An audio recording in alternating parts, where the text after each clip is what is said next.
When a single voice joins another, and then many others, it sounds strong. It sounds united. It sounds like a revolution. I came up with the idea, Sounds Like a Revolution, in 2003 when millions of people were marching in the streets in opposition to the invasion of Iraq. And a little-known band by the name of the Dixie Chicks came out in opposition, just saying something very benign, like, you know, we're afraid to be from the same state as President Bush. And I thought, if the largest grossing female act of all time could receive such a huge backlash, what hope does any independent artist have in this time to rage against the machine? I mean, I was inspired by all of the artists that are profiled in this film in some way, and that's why I felt in the film it was really important to show how each one of them was politicized on a very personal level early on in their life somehow, or some event changed their perspective. With Fat Mike, it was the 2000 election when he realized if he said something in Florida, he could have politicized all of his fan base and maybe changed the course of history.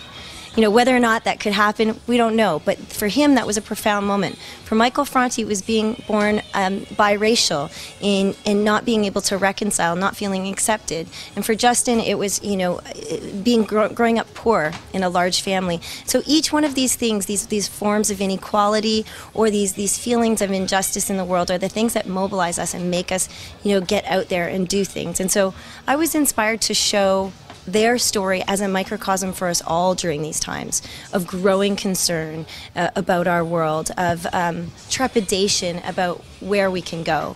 And so hopefully that comes through. A lot of this movie was filmed in 2003 in the run-up to the American election. Now, were you expecting George Bush to lose and that would be the end of it? That would be, you know, the film would be wrapped up? Is that, you know, partially why this was 7 years instead of 1 year? Yeah, when we started this film in 2003, we thought that it was going to be about all of these musicians banding together to fight this great evil force in the world, this George W. Bush, and that they were going to succeed and the world was going to become a better place.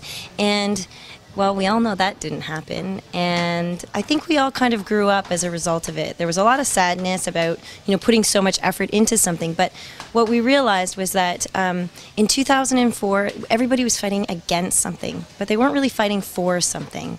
And by the time Obama arrived, you saw great hope, optimism, something to fight for, and so that's hopefully what the film reflects.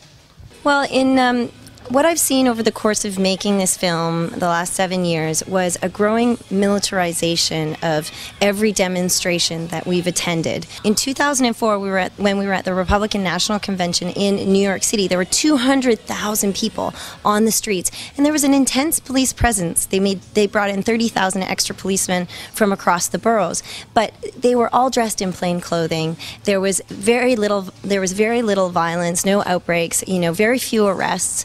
And then by the time you go to 2008, we see a major shift. You know, all of the police were all of them were in riot gear. They were wearing face masks to insulate themselves from the tear gas that seemed imminent. It was a very antagonistic, you know, relationship. There were snipers on the roof. I was actually quite in fear for our safety and was not sure how things were going to pan out. And so, you know, this is the change that we're seeing in our world, and it does beg the question, you know, do we really stand up for civil liberties in Canada and the United States when the actions of our government say otherwise? Well, in one scene in the film where we capture the shutdown between Rage Against the Machine and the Capitol Hill police and, you know, the riot police there, we actually had to source several different, you know, images from fans that were on the ground. The craziness about that situation was that everybody had a cell phone. There's so many people with cameras, and, you know, everywhere you looked, people were connecting and texting and twittering and sending this message out. So this is the new paradigm in which we live, one in which, you know, citizen journalists, fans can actually connect not only with their idols, you know, in a situation like that, but then can spread the word to, you know, around the world. One of the subject of this movie is Justin Sane from Anti-Flag. Yeah. You've been nice enough to let me tag along with you for a day with him in the upcoming G20. What do we have in store for Justin when he's here? Well, we've got a few surprises for Justin. Of course, we're going to pick him up at the airport, and then hopefully we're going to whisk him right down to the protests, and we'll see what happens there. Labor is organizing. There's a lot of environmental groups and social justice groups that will be connecting. So we're hoping that he's going to have an opportunity to see what it's like in Canada, and. We're also we have a little surprise for him with Amy Goodman's in town. So we're really hoping to catch up with her, and because he's actually she's his idol, and then we'll see what happens. I mean, we're really excited about the screening. We're hoping that all the demonstrators can also make it out to the screening in the evening, but who's to say what's going to happen?